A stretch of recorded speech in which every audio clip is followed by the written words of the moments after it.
नमस्कार, स्वागत है आपका यू न्यूज में। मैं हूं आपके साथ शिवानी। चले रुक करते हैं आज की बड़ी खबरों पर।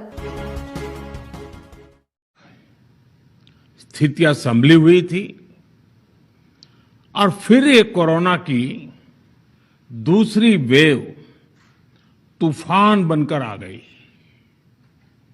जो पीड़ा आपने सही है, जो पीड़ा आप सह रहे हैं, उसका मुझे पूरा एहसास है।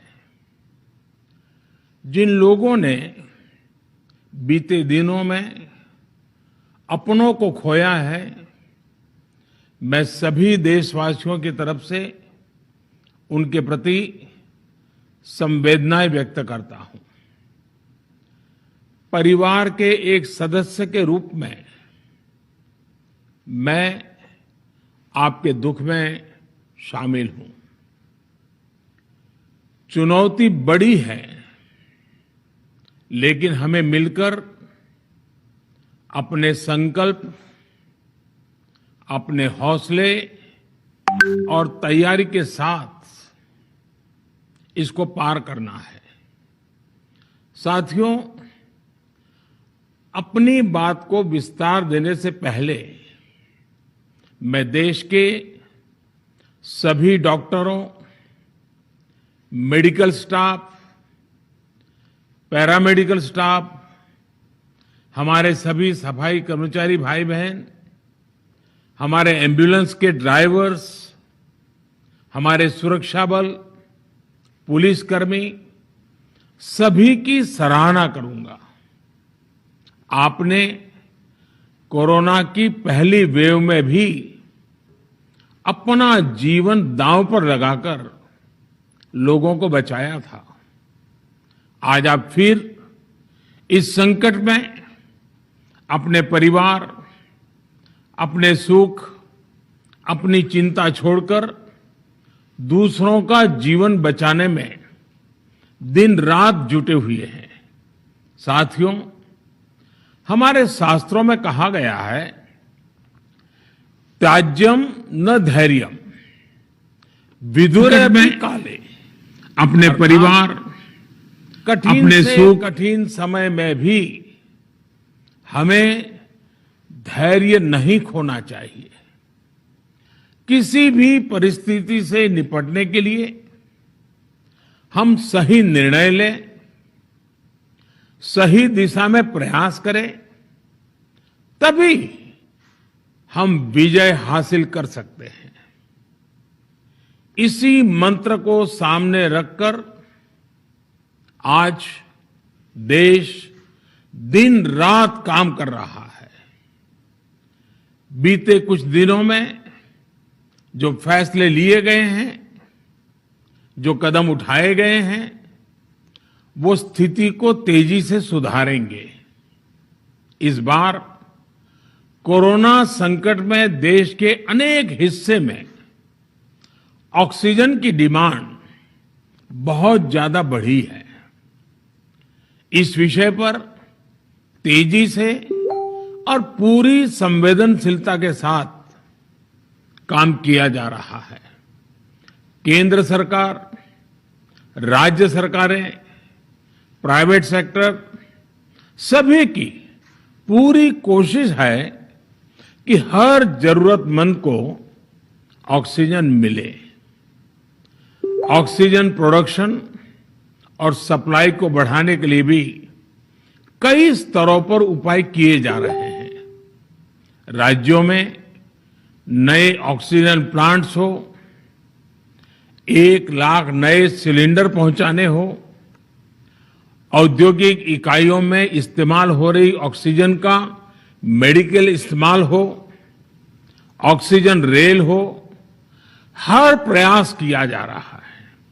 साथियों, इस बार जैसे ही कोरोना के केस बढ़े, देश के फार्मा सेक्टर ने दवाइयों का उत्पादन और बढ़ा दिया है।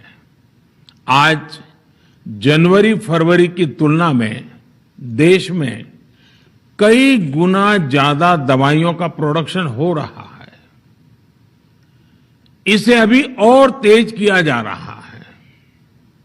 कल भी मेरी देश की फार्मा इंडस्ट्री के बड़े जो प्रमुख लोग हैं, उसके जो एक्सपर्ट लोग हैं, उनसे बहुत लंबी चर्चा हुई है।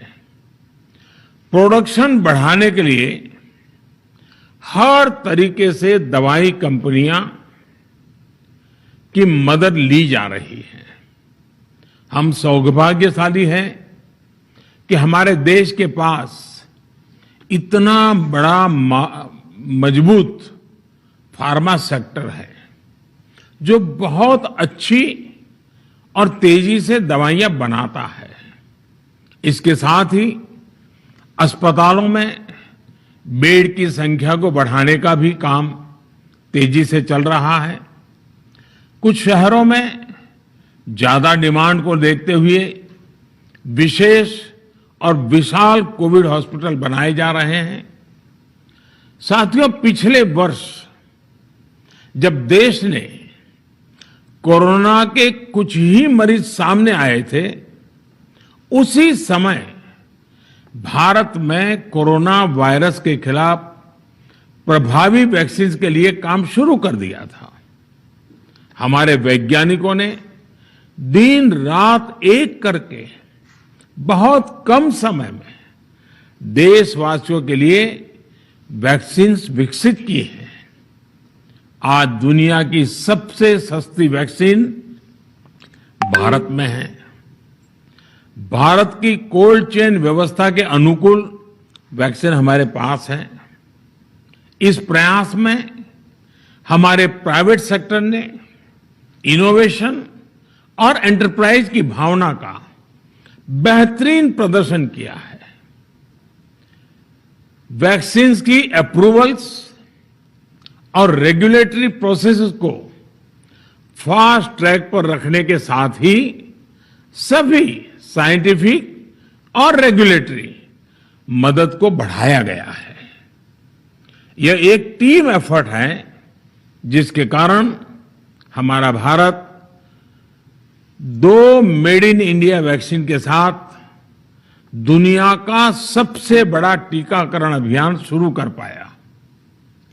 टीकाकरण के पहले चरण से ही गति के साथ ही इस बात पर जोर दिया गया कि ज्यादा से ज्यादा क्षेत्रों तक, जरूरतमंद लोगों तक वैक्सीन पहुंचे।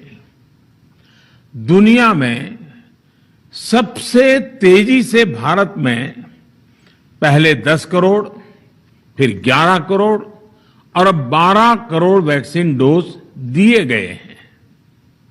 आज कोरोना से इस लड़ाई में हमें हौसला मिलता है कि हमारे health care workers, frontline corona warriors और सीनियर सिटीजन्स के एक बड़े हिस्से को वैक्सीन का लाभ मिल चुका है। साथियों, कल ही वैक्सीन को लेकर हुए एक और अहम फैसला भी हमने किया है। 1 मई के बाद से 18 वर्ष के ऊपर के किसी भी व्यक्ति को वैक्सीनेट किया जा सकेगा। अब भारत में जो वैक्सीन बनेगी उसका आधा हिस्सा सीधे राज्यों और अस्पतालों को भी मिलेगा। इस बीच गरीबों, बुजुर्गों, निम्न मध्यम वर्ग के लोग 45 वर्ष की आयु वैक्सीन को लेकर हुए केंद्र सरकार का जो वैक्सीन कार्यक्रम चल रहा है वो भी उतनी ही तेजी से जारी रहेगा। पहले की तरह ही सरकारी अस्पतालों में मुफ्त वैक्सीन मिलती रहेगी, जिसका फायदा, जैसा मैंने कहा, हमारे गरीब परिवार हो, हमारे मध्यम वर्ग, निम्न मध्यम वर्ग के परिवार हो, वो उनका लाभ उठा सकेंगे। साथियों, हम सभी का प्रयास जीवन बचाने के लिए है और जीवन बचाने के लिए तो है ही,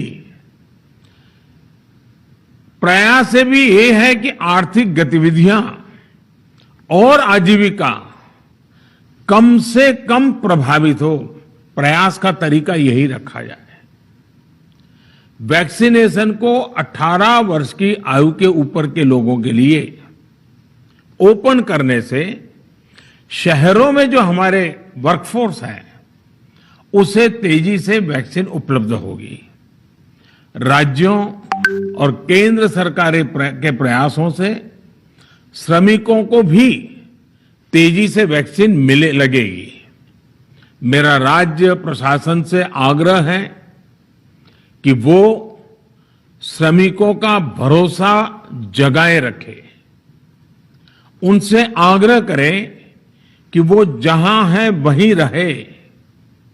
राज्यों द्वारा दिया गया ये भरोसा उनकी बहुत मदद करेगा कि वो जिस शहर में हैं वहीं पर अगले कुछ दिनों में वैक्सीन भी लगेगी और उनका काम भी बंद नहीं होगा। साथियों, पिछली बार जो परिस्थितियां थी वो अभी से काफी भिन्न थी।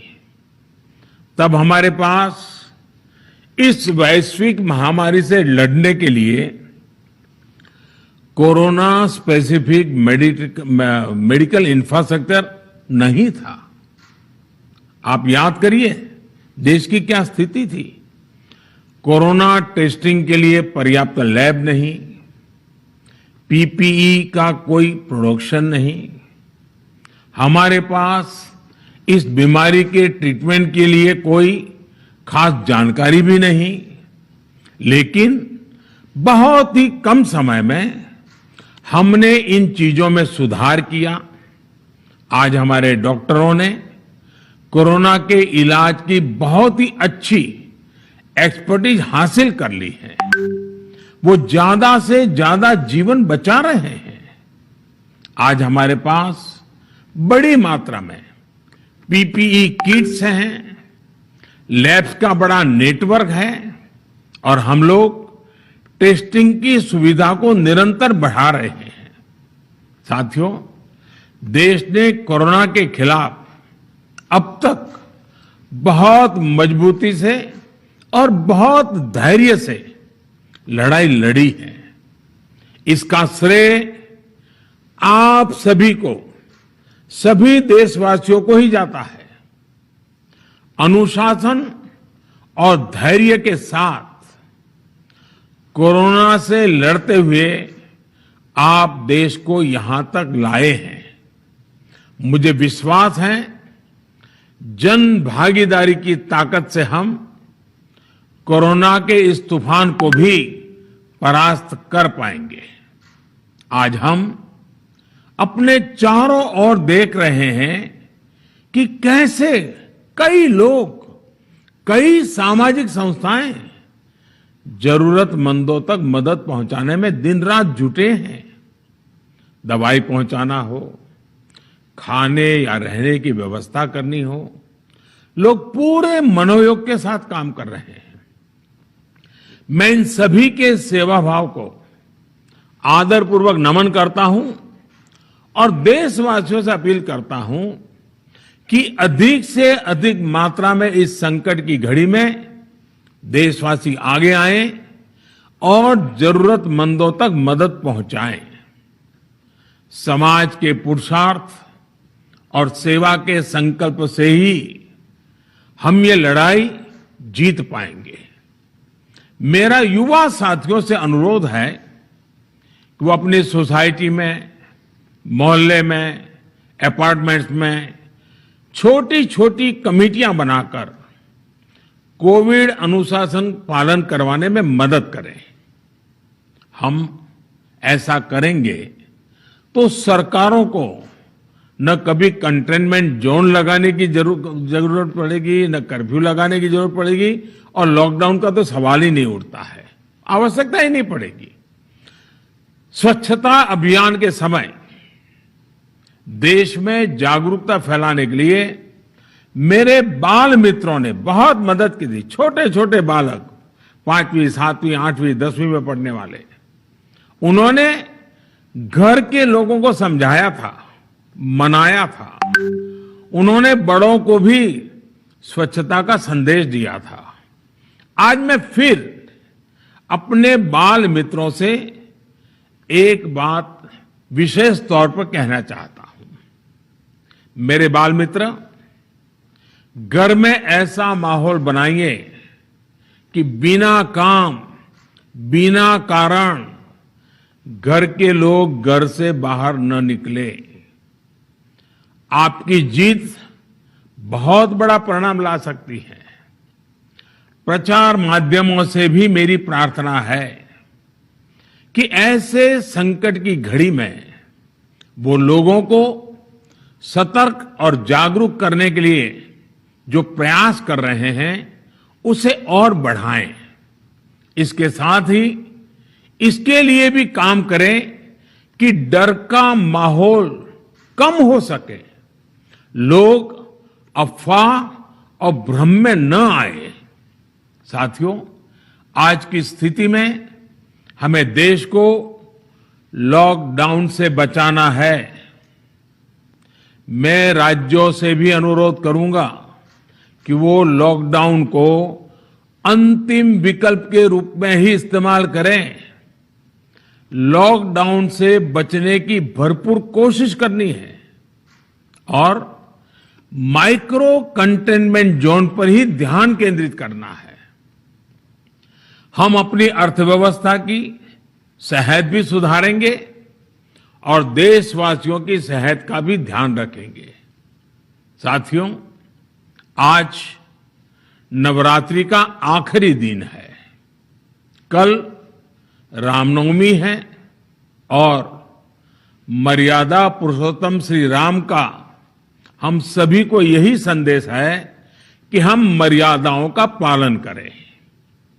कोरोना के इस संकट काल में कोरोना के बचने के जो भी उपाय है, कृपया करके उनका पालन 100% करिए। दवाई भी, कड़ाई भी, इस मंत्र को कभी भी भूलना नहीं है। ये मंत्र जरूरी है, वैक्सीन के बाद भी जरूरी है। रमजान के पवित्र महीने का भी आज 7वां दिन है। रमजान हमें धैर्य, आत्मसंयम और अनुशासन की सीख देता है। कोरोना के खिलाफ जंग जीतने के लिए अनुशासन भी, उसकी भी उतनी ही जरूरत है। जब जरूरी हो तभी बाहर निकले। कोविड अनुशासन का पूरा पालन करें। मेरा आप सभी से यही आग्रह है।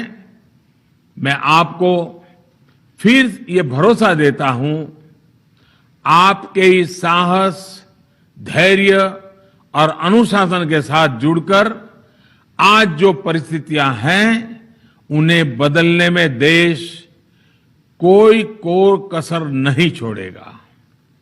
आप सभी स्वस्थ रहें, आपका परिवार स्वस्थ रहे, इसी कामना के साथ मैं अपनी बात समाप्त करता हूं। आपका बहुत बहुत धन्यवाद। मेरे साथ बस इतना ही। बाकी की तमाम खबरों के लिए देखते रहिए यू न्यूज।